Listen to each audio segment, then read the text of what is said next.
තනිකම දැනිලා තියනවද? තනිකම දැනුණම ඔයා කරන්නේ මොකද්ද?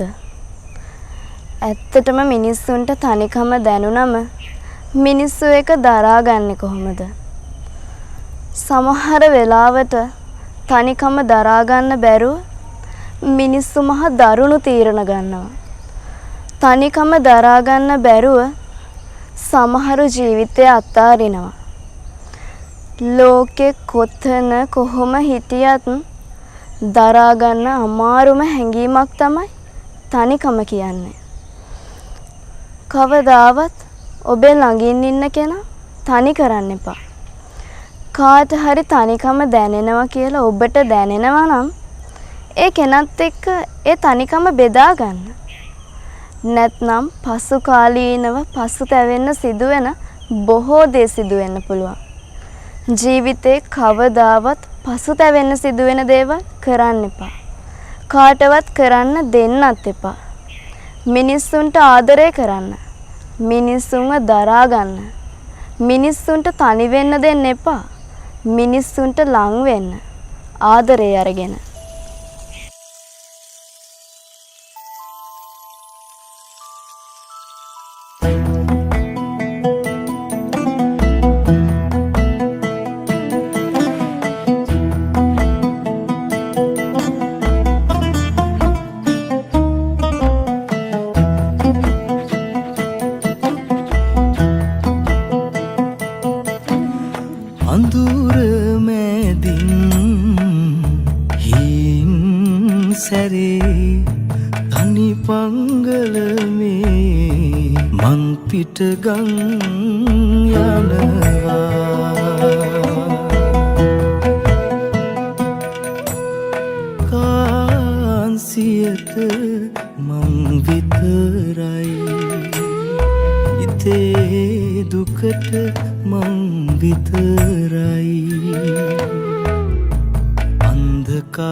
අවසරදී නික්මෙන්න